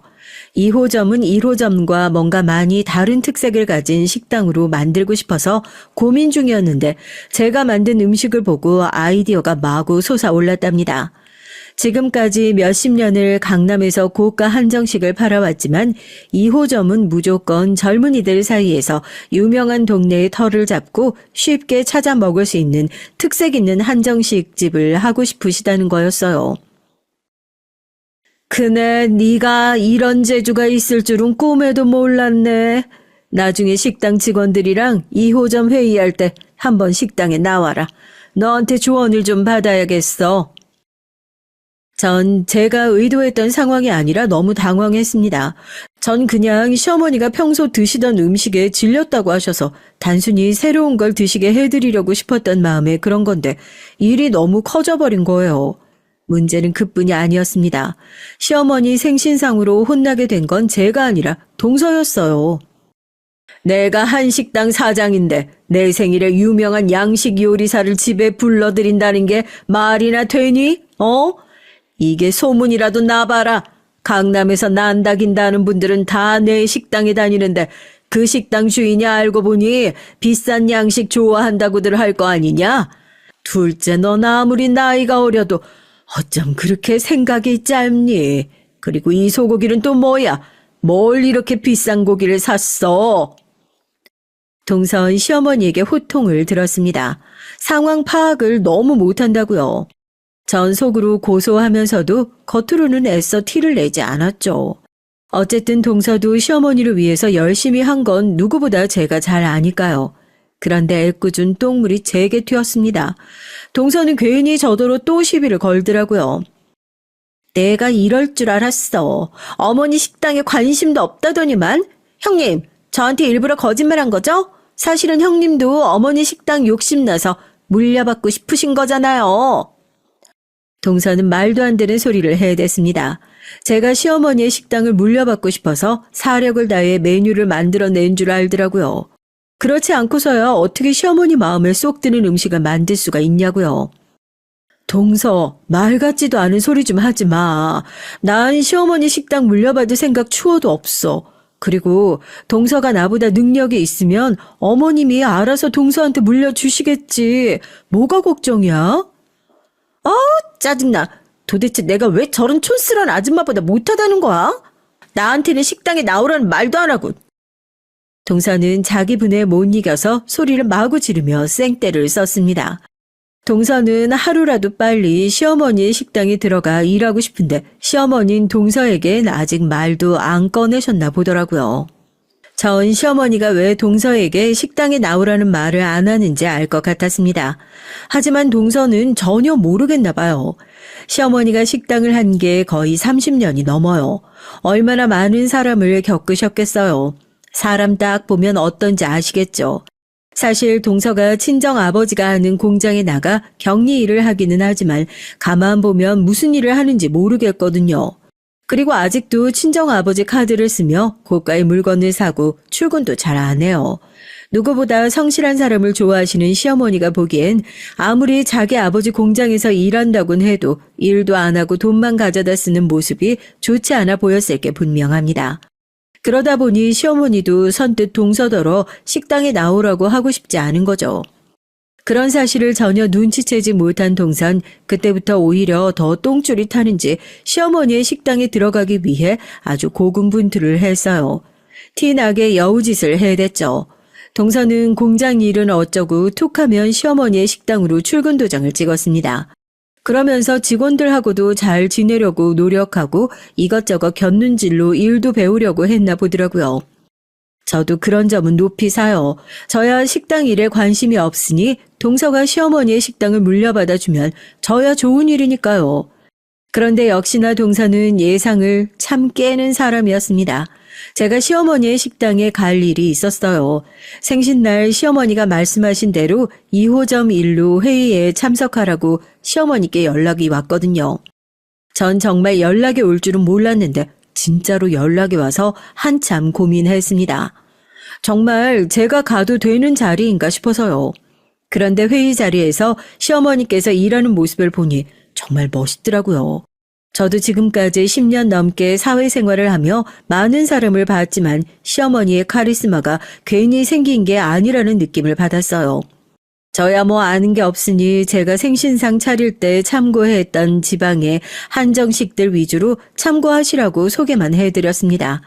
그런데 시어머니가 2호점을 내려고 생각하신 동네 임대료가 예상보다 비싼가 보더라고요. 젊은이들을 상대로 할 예정이라 인테리어나 홍보 비용도 꽤 들고요. 시어머니는 예산으로 잡은 금액보다 훨씬 더 비용이 많이 드니 고민하시는 것 같았습니다. 얘기를 듣다 보니 아무래도 제가 있어 봐야 도움이 될 것 같지 않아 전 슬쩍 회의 자리를 나왔죠. 화장실에 갔는데 누가 시끄럽게 통화를 하고 있더라고요. 분명 동서의 목소리였습니다. 아빠, 내가 무조건 시어머니한테 말해 볼 테니까 아빤 준비만 제대로 하고 있어. 이것만 성사되면 아빠 대박 나는 거야. 이거 잘 되면 나 강남에 집 사주기로 한 거 잊으면 안 된다. 동서는 또 무슨 꿍꿍이인지 친정아버지와 통화하는 것 같았습니다. 전 동서가 화장실에서 나오기 전에 얼른 나와 다시 회의장으로 돌아왔어요. 그런데 때마침 다음 안건이 동서의 통화 내용과 연관이 있더군요. 동서가 매일같이 시어머니 식당에 문지방이 닳도록 드나든 이유가 바로 이거였거든요. 시어머니가 할머니 때부터 만들어 오신 비법 고추장이 있어요. 그 고추장이 유명해서 식당이 덩달아 잘 된 거거든요. 그런데 동서가 시어머니에게 그 고추장을 판매용으로 만들어서 팔자는 제안을 했더군요. 동서 친정아버지 공장에서 만들면 된다고요. 시어머니도 생각해보지 않았던 건 아니지만 고추장을 그렇게 대중화되어 팔아버리면 당신네 식당의 고유한 맛을 좋아해서 찾아와 주시는 손님들이 좋아할까 싶어 걱정하시는 것 같더라고요. 동서는 이 기회를 놓칠 수 없으니 바로 맞받아 쳤습니다. 어머니, 2호점 하신다면서요. 고추장 팔아서 번 돈으로 2호점 내면 일석이조잖아요. 이제 시대가 변했는데 우리도 트렌디하게 가야죠. 여우 같은 동서는 시어머니가 2호점 비용 문제로 고민하는 걸 바로 알고서는 그 부분을 공략했어요. 시어머니는 사업가이시니 당연히 넘어갔고요. 시판 고추장을 만들기 위한 공장도 동서 친정아버지 공장이 있으니 일사천리로 척척 결정이 났습니다. 전 다시 한번 동서의 잔머리에 놀랐어요. 확실히 저보다는 사업은 잘 할 것 같더라고요. 그러던 중에 제가 둘째 아이를 낳았습니다. 그런데 첫째 때와는 달리 우울증 비슷한 게 오더군요. 임신과 출산을 겪으면서 몸도 많이 쇠약해져 있었고 일도 많아 제대로 쉬지를 못하다 보니까 얼굴이 반쪽이 돼서 몰골이 말이 아니었습니다. 아이들을 봐주시러 친정 어머니께서 아침마다 집으로 오시는데 저를 볼 때마다 걱정이 많으셨죠. 일보다 쉬는 게 먼저인 것 같다고 하셨어요. 남편도 마찬가지였고요. 제 몰골이 옆에서 보기 안쓰러웠는지 일 좀 줄이고 시간을 내서 여행이라도 가자고 하더라고요. 옆에서 들으시던 친정 어머니께서 애들 걱정은 말고 오랜만에 남편이랑 오붓하게 다녀오라고 했습니다. 전 그제서야 제가 많이 안 좋아 보이긴 하는구나 하고 깨달았죠. 시어머니가 식당 일을 하나부터 열까지 다 신경 쓰시며 하루도 제대로 쉬지 못하는 모습을 보고 이해하지 못했었는데 제가 딱 그 꼴이더라고요. 사람이 쉬면서 일도 해야 더 능률이 오르는 건데 제 욕심에 주변 사람들에게 걱정을 끼치고 힘들게 하고 있었어요. 처음엔 애 낳은 지 얼마나 됐다고 여행인가 싶어 가지 말자고 했습니다. 안 그래도 어린애 둘을 매일 친정 어머니께 맡기는 것도 죄송했는데 저 좀 쉬겠다고 친정 어머니를 또 힘들게 하는 것도 말이 안 되고요. 그런데 그런 제 마음을 아신 친정 어머니는 저에게 이번엔 무슨 일이 있어도 쉬다 오라고 하셨어요. 애들 한창 클 때는 너희 둘이 놀러 갈 정신도 없고 그땐 엄마도 늙어서 애들 못 봐. 차라리 엄마가 한 살이라도 어려서 도와줄 수 있을 때 다녀와. 친정 엄마는 뭐든 기회가 있을 때 해야 한다면서 꼭 다녀오라고 했어요. 전 친정 어머니의 배려에 울컥했습니다. 전 예전부터 너무너무 가고 싶었었는데 여러 여건이 따라주지 않아 못 갔던 미국에 가기로 했어요. 그러고 보니 저와 남편이 신혼여행 이후에 처음 가는 해외여행이더라고요.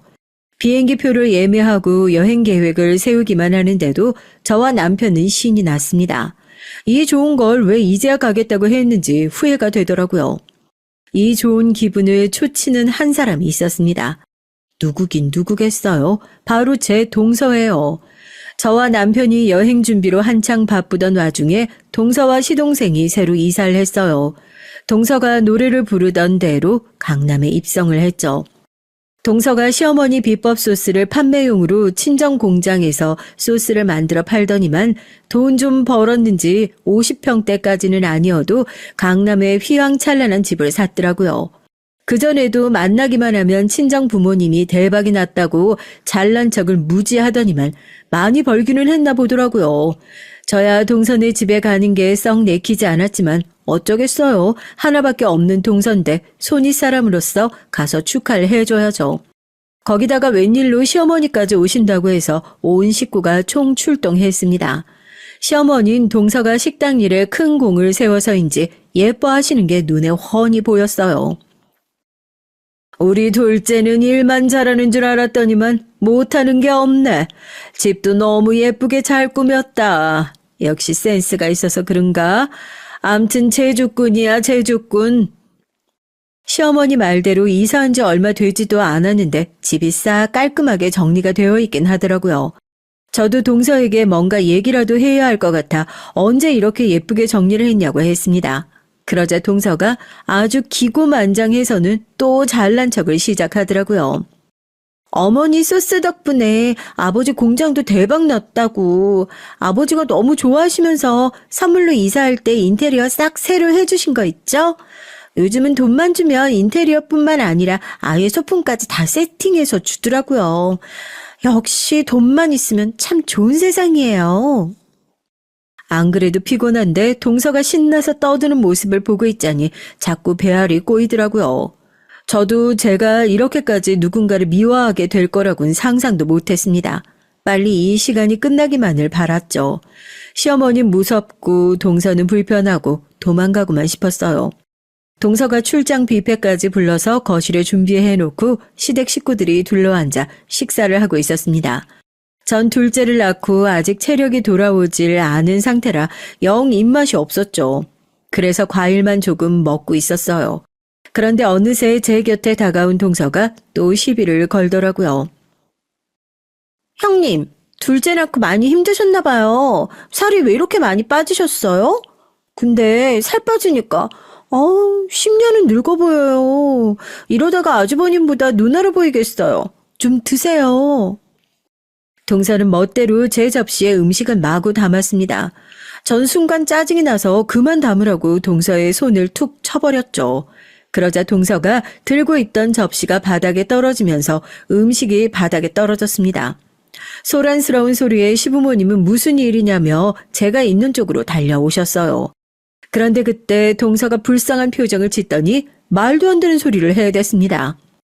전 형님이 애들 키우느라 너무 힘들어서 살이 많이 빠지셨길래 걱정돼서 음식 좀 담아드린 건데 형님이 싫다면서 제 그릇을 쳐버렸어요.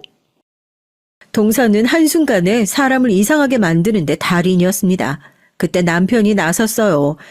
요즘 진영이 엄마가 일도 많고 컨디션이 좋지 않아서 많이 힘들어요. 오늘도 집에서 쉬라고 했는데 재수 씨 축하해주고 싶다고 해서 온 거예요. 남편 말에 시아버지께서 걱정 어린 표정으로 절 바라보셨습니다. 우리 큰며느리 둘째 낳고 회복이 더디다고 하더니만 어디 많이 안 좋은 거 아니냐? 내가 보약이라도 한 채 해줘야겠네. 너 여행 다녀오면 나랑 한의원 가서 진맥 좀 받아보자. 그래도 시댁에서 저를 챙겨주시는 건 항상 시아버지밖에 없었습니다. 전 시아버지에게 괜찮다고 요즘 몸이 많이 처져서 힘들었는데 다음 주에 여행 다녀오면 많이 좋아질 것 같다고 얘기를 했죠. 시아버지는 여행 가서 맛있는 것도 많이 먹고 즐겁게 보내다 오라며 용돈까지 주셨습니다. 동서는 시어머니의 사랑을 독차지하면서도 제가 시아버지에게 잠깐 관심 좀 받은 게 셈이 났나 봐요.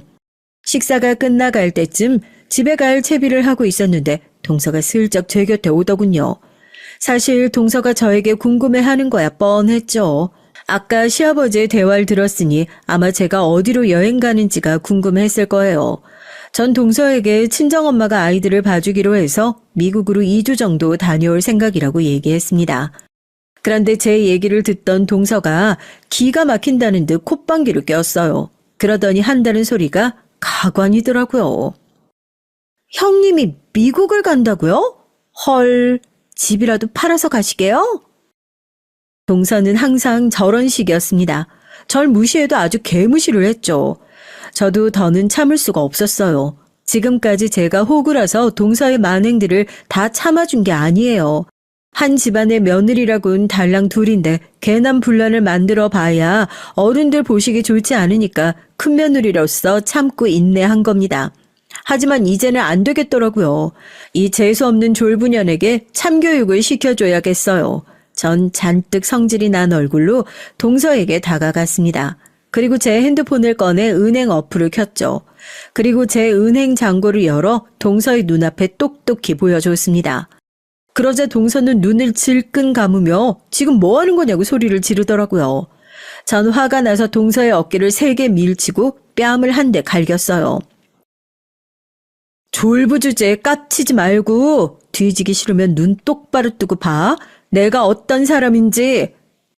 동서는 제가 때린 볼을 부여잡으며 토끼 눈을 하고 저를 노려봤습니다. 전 손에 들고 있던 핸드폰을 한 번 더 동서에게 들이댔죠. 그러자 그제야 핸드폰 화면을 확인한 동서가 눈을 부릅뜨고 화면을 다시 한번 보더라고요. 그러더니 뒤에 붙은 0을 셌습니다. 부식한 년. 이 정도 큰 돈은 본 적이 없어서 셀 수 없나 보지?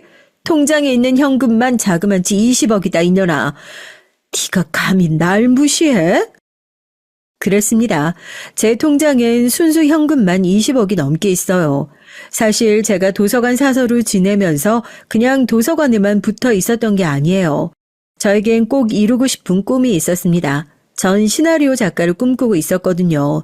매일매일 쓴 시나리오가 50편이 넘습니다. 그런데 몇 년 전부터 제가 쓴 시나리오가 하나둘 팔리기 시작하더니 팔린 작품 중 하나가 대박이 났어요. 그 이후론 몸값이 훌쩍 올라서 원래 받았던 시나리오 가격이 50배가 올랐죠. 그래서 도서관 사서 일을 그만두고 본격적으로 집에서 시나리오를 쓰고 있는 거예요. 얼마 전엔 제가 쓴 시나리오 집이 책으로도 나와서 수입이 꽤 쏠쏠했고요. 더군다나 제 재산은 통장에 남은 잔고만이 아니에요. 제 아이들을 봐주시는 친정 어머니께 감사해서 사시던 집을 정리하고 집 근처에 3층짜리 다세대 주택을 사서 1층에 세를 주고 3층에서 부모님이 거주하고 계십니다. 이 사실은 시댁에서는 아직 아무도 몰라요. 제가 남편에게 말하지 말라고 했거든요. 통장에 20억을 그대로 둔 것도 그 때문이고요. 아무리 아이를 봐주신다고 해도 같은 부모님인데 친정 어머니에게만 잘해드릴 수는 없죠.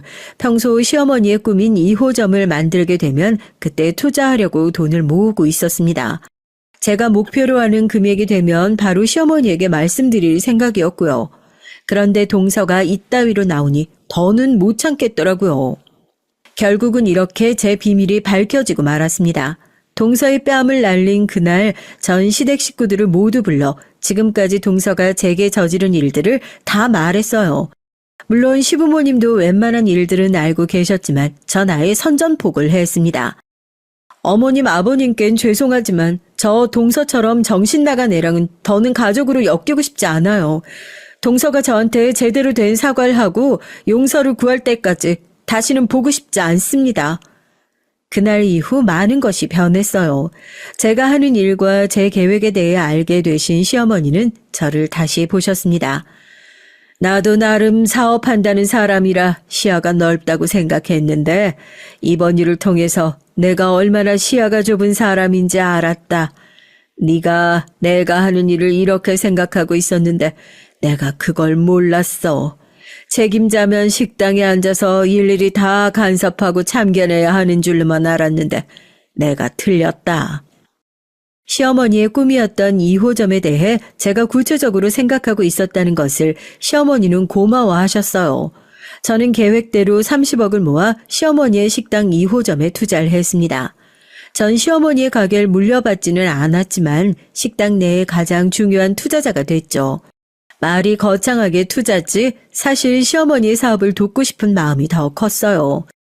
어머니, 이렇게 건강하시고 굳건하신데 꼭 며느리들한테 물려줄 필요 있을까요?